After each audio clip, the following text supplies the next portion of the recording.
되게 독특하게 한 집안에서 쌍둥이가 두 분 다 서울대를 오셨는데 고등학교 3학년 때 우울했던 시기에 이런 생각도 했어요. 내가 서울대 안 가면 좀 못 갔다는 소문을 듣지 않을까?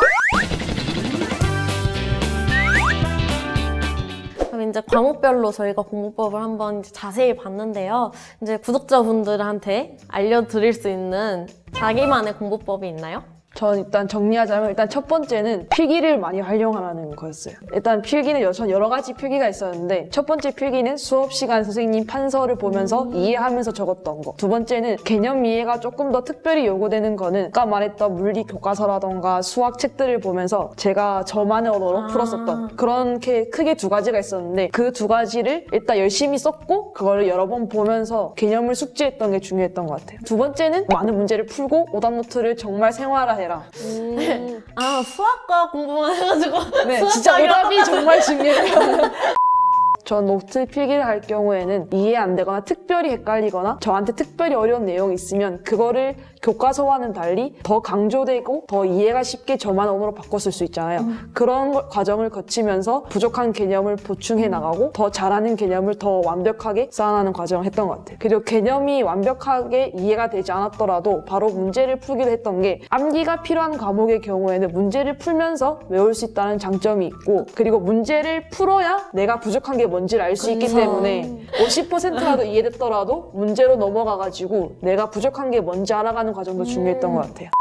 조금 종합해서 아까까지 뭐 개념 공부가 중요하다, 영어에서는 논리적인 구조를 파악해라 이렇게 말했는데 이런 공부를 하려다 보면 한 번 이렇게 1회 독을 할 때 조금 많은 시간이 들 수밖에 없잖아요. 그쵸. 저 같은 경우는 실제로 영어 수능 이거 짧은 지문 공부하는데 30분에서 1시간까지 걸렸었거든요. 그 한 문제 공부하네요? 네, 한 번 공부하는데. 그리고 사탐 같은 경우도 당연히 그만큼 걸렸고 특히 사탐 같은 경우는 이렇게 제시문 이렇게 짧게 나오는데 그게 이해가 안 돼가지고 원문을 찾아서 구글로 공부했던 적이 있었어요. 그렇다 보면 아무래도 조금 더 많은 시간이 들겠죠? 그쵸. 근데 그런 거를 좀 걱정하지 말고 많이 여러 번 공부하기보다는 한 번 조금 진득하게 공부하려는 그런 태도가 되게 중요한 것 같아요. 조금 남들보다 적은 횟수로 보겠지만 훨씬 한 번 볼 때 깊게 보기 때문에 조금 그런 깊은 이해도와 응용력을 요구하는 문제에서는 오히려 유리할 수 있다는 거죠. 한 번 제대로 봐두면 이미 많이 암기가 되어 있기도 하고 특히 급한 암기 같은 경우는 사실 시험 전날에 할 수도 있는 거잖아요. 그치. 그래서 이런 부분을 조금 중요하게 생각했으면 좋겠다라고 정리할 수 있을 것 같아요. 그리고 이제 선택과 집중이란 게 되게 중요한 것 같아요. 그게 어떤 거냐면 정말 솔직히 공부에서 요구하는 양이 정말 많잖아요. 그쵸. 특히 저 같은 경우는 또 학교에서 과제도 해야 됐었고 대회도 준비해야 했었는데 정말 그 모든 거를 다 이렇게 잘하고 주변에서 요구하는 그 모든 문제집을 다 풀려고 하기보다는 내가 생각할 때 나한테 필요한 부분, 내한테 조금 부족해서 좀 채워되는 그런 부분을 잘 생각을 해서 그런 부분만 선택해서 집중하는 것이 중요한 것 같고 또 입시 전략에 있어서도 주변 친구들 같은 경우는 뭐 논술도 준비하고 특기자도 준비하고 내신도 준비하고 수능도 준비했는데 그 모든 걸 다 하기는 좀 현실적으로 힘들기 때문에 내가 잘할 수 있는 것들만 몇 가지 골라서 거기에만 집중해서 이렇게 에너지를 분배하는 것도 좋은 전략이 될 수 있지 않을까 생각합니다. 맞아요. 절대적으로 이제 공부할 양은 너무 많은데 시간은 한정적이니까 그 시간을 어떻게 활용하냐가 엄청 중요하잖아요. 맞아요. 그래서 거기서 이제 선택을 하고 내가 거기에 집중하겠다고 결정을 내리는 것도 상당히 중요한 것 같습니다. 그럼 이제 되게 독특하게 한 집안에서 쌍둥이가 두 분 다 서울대를 오셨는데 한 분은 이과, 한 분은 문과 이렇게 다른 방향으로 오셨잖아요. 부모님의 반응이 어땠어요? 다른 길을 가야겠다 이렇게 막 했을 때? 근데 워낙 어릴 때부터 달랐으니까 뭔가 다른 길을 나고 해서 뭔가 놀랍거나 의아해 하시진 않으셨는데 저희 둘 다 서울대에 지원을 했으니까 둘 다 합격하거나 둘 다 떨어지는 게 나으니까 예송이 할 때 조금 더 간절해 하셨던 거. 아, 그렇구나. 한 분만 이제 떨어지면 좀 그렇죠. 속상하니까. 속상하고 약간 비교될 수도 있고 하니까 단순히 형제 자매가 아니라 쌍둥이니까. 맞아요. 되게 떨리셨겠어요, 입시할 때. 네, 맞아요. 특히 저는 얘가 이미 갔으니까 뭔가 나도 조금 가야 되지 않을까라는 생각도 들었고 가장 뭔가 고등학교 3학년 때 우울했던 시기에 이런 생각도 했어요. 내가 서울대 안 가면 좀 못 갔다는 소문을 듣지 않을까? 왜냐면 제가 제가 서울대 서울대 말고도 왜 다른 대학교를 지원했을 거 아니에요? 네. 근데 이제 다른 대학에 붙었더라도 분명히 축하할 만한 일인데 그치. 상대적으로 아. 조금 축하를 못 받지 않을까라는 생각도 했었어요. 아, 부정적인 그럴 수 있을 것 생각이지만. 같네요. 얘가 서울대 갔으니까 서울대 가야 될 것 같은 근데 그런 느낌? 고3 때 안 부러웠어요? 이미 대학생이 돼가지고 마음 편하게 이제 저는 왠지 한 집안에서 서울대 2명이 나왔다는 건 부모님의 공이 좀 크지 않을까라는 생각도 들거든요. 혹시 부모님의 교육 방식이 있나요? 당연히 부모님들 덕분에 서울대 왔다고 생각하는데 부모님들이 다른 부모님처럼 막 유달리 막 학원에 막 가게 몰아붙이시고 공부하도록 몰아붙이시지 않으셨고 오히려 저희 둘이 막 서로 의욕이 잘 맞아서 서로 막 하려고 해가지고 공부에 이끌려 갔던 건 오히려 저희들끼리 스스로 했던 것 같아요. 시너지 효과? 라고 볼 수 있는 것 같아요. 이제 한 분이 더 하게 되면 같이 하게 되고. 되니까 더 서로 상승작용을 해가지고 부모님이 몰아붙이신 건 없지만 저희 부모님이 정말 좋은 점 중 하나라고 생각하는 거는 저희 아빠의 경우에는 역사랑 책에 관심이 많으셔가지고 어릴 때부터 좋은 책들 막 사가지고 저희들한테 읽어라고 하셨고 여행을 가더라도 박물관, 미술관, 뭐 역사 유적지 이런 거 중심으로 도와줬던 게 정말 좋았던 것 같아요. 그리고 엄마 같은 경우도 도서관 되게 어릴 때 많이 데려가 주셨고 또 카페에서 이렇게 책 읽는 거 좋아하셔가지고 저희들 끌고 카페에서 이렇게 책 읽히시거나 아니면 뭐 공부하게 했던 게 뭔가 조금 자연스럽게 공부에 집중할 수 있는 환경이 어릴 때 조성되었던 것 같아요. 뭔가 이렇게 공부에 스트레스를 주기보다는 즐겁게 수 있는 공부하도록. 네. 그러니까 강압적으로 내가 해야 돼서 해야 하는 공부가 아니라 좀 더 자유롭게 내가 하고 싶어서 하는 공부가 될 수 있게 만들어주신 맞아요. 역할? 어떻게 보면 노련하게 잘 이끌어 가셨던 것 같아요. 부모님의 그쵸. 빛이죠?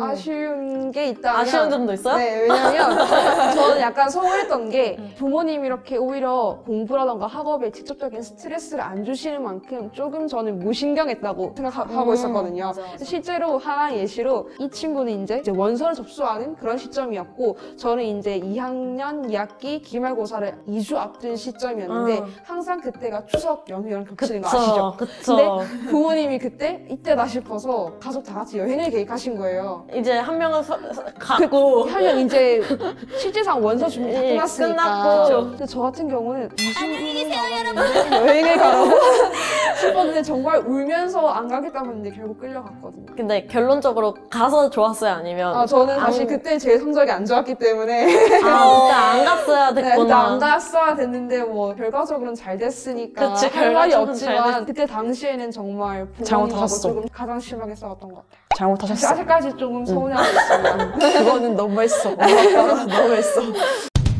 그래서 공부법에 대한 얘기는 많이 했지만 과목별 공부법이 아니라 나는 이런 것 때문에 서울대를 왔다 뭐 이런 게 있을까요, 각자? 저는 이건 서울대뿐만 아니라 그냥 인생 살아가면서 되게 저만의 중요한 자세라고 생각하는데 뭐 공부를 하거나 뭘 하다 보면 하고 싶은 게 생기잖아요. 그냥 그쵸. 막상 호기심에 하고 싶은 게 생기는데 그게 진입 장벽이 높은 경우가 있어요. 예를 들어서 저 같은 경우에는 과거 지원할 때도 되게 고민이 많았고 영재원이든 교내 수학 동아리든 되게 그 당시에는 전체 인생에서 하나하나가 중요한 결정 같아 보였으니까 되게 망설여졌거든요. 근데 그럴 때마다 저는 항상 해야 되는 게 일단 할까 말까 할 때 해야 된다고 생각해요. 하고 후회해라. 네, 네. 근데 결과적으로 후회한 게 있었나요? 없었죠. 저는. 없었죠. 네. 그리고 뭐 물론 그게 자신의 선택이지만 그거에 대해서 어떤 결과가 나오든 책임을 질 준비는 되어 있어야겠지만 열심히 하면 안 될 건 없다라는 마인드를 가지고 일단 해보면 어떤 결과가 나오든 자신의 변화가 생기는 거니까 좋게 이끌어갈 거라고 생각해요. 미리부터 쫄 필요가 없다. 네. 일단 해야 된다. 하면은 결과가 안 좋더라도 나한테 얻는 게 있으니까 너무 좋은 것 같아요. 그것 때문에 서울대를 왔다. 전 그렇게 생각해요. 네. 내가 서울대에 올 수 있었던 힘은 남들 놀 때 조금 공부했던 게 크지 않았을까? 조금 뻔한 대답일 수도 있는데 여기서 말한 남들 놀 때라는 게 고등학교 1, 2학년 때 그리고 또 고등학교 고등학교 입학하기 전 중학교 겨울방. 3학년 마지막 겨울방학 때 그때 많은 친구들이 조금 되게 마지막 놀 수 있는 시기라고 그쵸. 조금 놀거든요. 근데 그 시기 때 저는 정말 제 기억상 독서실에 한 7시간에서 10시간? 중학생이 네, 중학생 그리고 또 고등학교 1학년 여름방학 겨울방학 사실 고등학교 1학년 때는 공부하는 사람이 별로 없죠. 그렇게 많지 맞아, 않거든요. 맞아. 근데 제 기억상 그 독서실에 다니는 고3 언니 오빠들이랑 거의 같은 시간 동안 하고 중간에 도시락도 챙겨서 가고 이렇게 했는데 맞아. 네, 맞아요. 같이 이렇게 그랬었어. 했거든요. 맞아. 근데 그게 왜 중요하냐면 고등학교 3학년 때는 전부 다 그렇게 공부하기 때문에 조금 조급해질 수가 있고 상대적인 그런 서열은 바뀌지가 않아요. 쉽게. 오르지가 않아. 그러니까 쉽게 바뀌지가 않아요. 고등학교 1, 2학년 때는 흔히 가성비가 좋다고 말할 수 있을 것 같아요. 들인 시간에 비해서 훨씬 더 많은 성과를 볼 수 있는 시기라서 흔히들 말하는 것처럼 고등학교 1, 2학년을 고3처럼 사는 거죠. 그러면 조금 고3도 여유롭게 그쵸, 덜 그쵸, 스트레스 그쵸. 받으면서 살 수 있어요. 완전 공감합니다. 저는 그런 시간이 제가 조금 서울대에 올 수 있었던 하나였던 중요한 포인트가 되지 않았을까 생각합니다. 둘 분 다 이제 굉장히 공부를 열심히 하신 거잖아요. 모든 서울대생이 다 열심히 했겠지만 공부를 하다 보면 많이 지치고 막 힘들고 스트레스 받고 우울해서 울기도 하고 그러는데 그럴 때 어떻게 스트레스 해소법이 있을까요? 과거에서는 사실 스트레스를 해소하는 시간조차 제한적인 경우가 많았는데 저희 학교는 뭐 따로 음악 활동할 수 있는 시간을 줘서 그게 또 도움이 되었지만 수시로 했던 스트레스 해소법은 점심시간이라던가 아침 저녁 시간대마다 친구들이랑 학교 한 바퀴를 쭉 돌았어요. 그냥 그 시간 동안은 공부나 이런 거 없이 그냥 애들이랑 정말 말도 안 되는 농담을 주고받으면서 그냥 신나게 뛰어놀았고. 낙엽잎이 떨어져도 막 깔깔거리고. 그쵸. 그런 식이었어요. 그래가지고 그런 거 하면서 맞아. 사소하게 계속 친구들과 원만한 관계를 유지하면서 풀어나갔던 게 정말 큰 도움이 됐어요.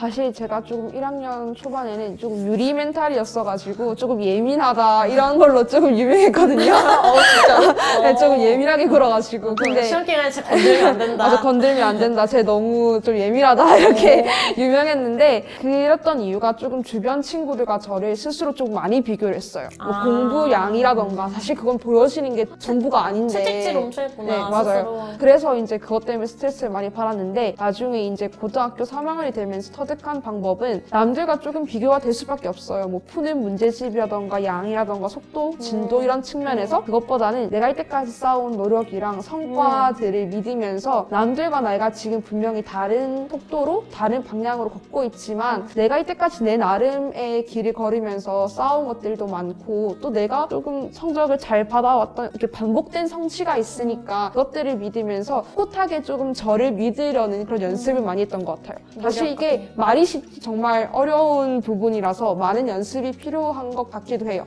조금 넘어지면서 이렇게 깨달아야 되지 않을까라는 생각도 이거 듭니다. 너무너무 좋은 말 같아요. 왜냐면 진짜 마인드 컨트롤이 안 되는 친구들이 시험 기간만 되면 스트레스 너무 맞아요. 받으니까 오히려 공부를 아예 못 하더라고요. 매번 하는 말이지만 자신을 좀 믿고 내가 열심히 했다면 성적은 당연히 따라올 것이다 라는 믿음 같은 거 그런 게 좀 중요한 것 같네요. 근데 스트레스 해소는 그러면 어떻게 하신 거예요? 저 스트레스는 해소를 딱히 못했던 것 같아요. 공부가 너무 바빠가지고. 제가 그것도 있고 사실 지금도 제가 느끼는 게 스트레스를 해소하는 그런 저만의 그런 방법을 아직까지 못 찾았다라고 해야 될까요? 그러니까 뭔가 저는 그냥 무작정 휴대폰 영상을 보거나 SNS를 이렇게 하곤 했는데 아직까지도 그걸 통해서는 솔직히 스트레스가 안 스트레스 풀리더라고요. 오히려 오히려 쌓이더라고요. 시간을 보냈으니까. 그래서 아직까지 못 찾았고 그냥 스트레스를 적게 받으려고 적게 노력했던 받는 거죠. 방법을 좀 더 고민하겠다. 맞아요. 너무 좋은 것 같네요. 저도 똑같은 이유로 서울대학교 면접을 할 때 전혀 신기할 정도로 긴장 안 했던 게 저가 이때까지 노력했던 걸 저도 잘 알고 계속 성장해왔던 그 과정을 제가 다 기억을 하니까 아 이때까지 했던 게 있으니까 당연히 합격하겠지라는 생각으로 편하게. 네, 진짜 편하게 시험을 쳤던 것 같아요. 그냥 초조해하지 않고 시간에 맞게 다 풀고 천천히 말을 하고 그게 좋았던 것 같아요. 근데 여기서 이제 이걸 보고 있는 학생들한테 좀 얘기해주고 싶은 거는 사실 공부를 한 애들은 그래서 불안해하지 않는 것 같아요. 맞아요. 자기가 불안하다면 그거는 최선을 안 다한 걸 수도 있다는 생각을 하기는 하거든요. 진짜 나 여기서 더 할 수 없을 만큼 다 했다라고 생각이 들면 미련이 없는 미련도 없고 그냥 이게 내 최선이다 라고 생각이 들면 불안할 것도 없고 그러니까 공부를 많이 하셔야죠. 많이 해야 돼요. 많이 해야 돼요. 만약에 내가 이만큼 했는데 더 해야 돼? 라는 생각이 들면 더 해야 되고 아 이만큼 했으면 됐다 라고 생각이 들면 다 한 거고 과외를 하다 보면 정말 공부를 못한다고 해서 기가 죽어 있고 자존감이 바닥을 치는 학생들 정말 많이 봤어요. 그런 학생들 볼 때마다 안타까운 게 대학 와서 딱 느낀 게 공부가 진짜 다가 아니라는 걸 저는 많이 느꼈거든요. 사람들마다 각각 다 다양한 가치가 있는 거고 재능, 끼가 있는 건데 한국 사회만의 획일화된 성적 기준을 따라서 자신의 가치를 몰라보는 게 너무 안타깝다라는 생각을 했어요. 그래서 자신만의 뭐 꿈이라던가 뭐 목표 이런 걸 세워가지고 자신만의 가치를 세워나가는 게 정말 학창 시절에서 중요하다고 생각하거든요. 공부 못한다고 기죽지 말고 조금 자신만에 대해서 생각을 하는 시간을 많이 가졌으면 좋겠어요. 근데 사실 그렇게 생각을 한다고 해서 뭐 하루아침에 자신의 꿈이 나오고 딱 뭐 자신의 취향이 생기는 건 아니거든요. 그래서 그런 과정에 대한 것도 필요하겠지만 그게 없다고 해서 조급해할 필요도 없고 그게 없다면 열심히 해야 되는 거는 공부가 맞아요. 네. 왜냐하면 공부라는 게 인생에서 흔히 성공이라고 하는 그런 길을 여러 가지 열어주기도 하고 학창 시절에서 이루기 쉬운 성취는 공부라고 생각하거든요. 네. 그러니까 공부 자체가 중요한 것보다는 내가 성취를 했다라는 기억이 중요한 거잖아요. 살아가는 데 그런 있어서. 경험이 있으면 그쵸? 다른 것도 성취하기가 쉬우니까. 그런 기억 하나라도 학창 시절에 만들어 놓았다면 뭐 앞으로 내가 어떤 길을 가던 어떤 실패가 있든 그 기억 하나로 잘할 수 있다고 생각해요. 진짜 꿈이 없는 친구들은 이제 나중에 꿈이 생겼을 때 성적이나 대학 간판이 내 발목을 잡지 않기 위해서 공부를 해야 된다. 막 이런 얘기도 많기도 하고. 그리고 예준님 예준님 맞으시죠? 이름이 자꾸 헷갈려가지고. 꼭 공부가 자신의 가치를 결정짓는다고 생각 안 하셨으면 좋겠어요.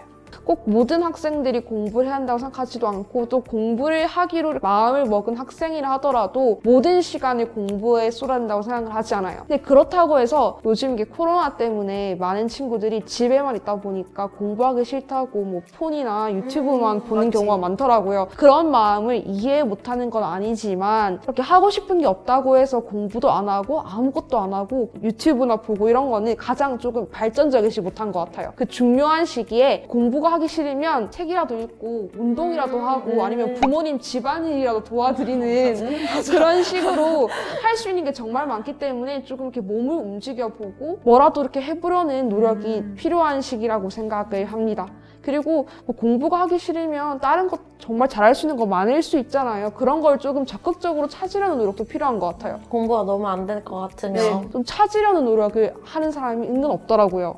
공부하기 싫다고 해서 그냥 놀기만 하지. 근데 공부하기 싫으면 혹시 내가 운동이랑 맞지 않을까? 이런 생각으로 여러 가지 다른 거를 배워보려는 시도 정도는 할 수 있지 않을까라고 생각합니다. 슬럼프가 항상 오잖아요. 맞아요. 공부할 때 슬럼프가 안 올 수가 없는데 슬럼프가 오면은 모든 걸 다 놓아버리는 게 아니라 그냥 공부 말고 딴 거 할 때 시간 아깝다고 느낄 게 아니라 그냥 딴 거라도 하자. 약간 이런 마인드로 해야지. 잠시 벗어나서 애매하게 노는 게 가장 맞아. 아까운 시간인 맞아. 거죠. 공부해야 되는데 하다가 아무것도 못하고 맞아요. 끝낼 게 아니라 그냥 진짜 가장 좋은 건 운동? 가장 좋은 건 운동인 것 같아요.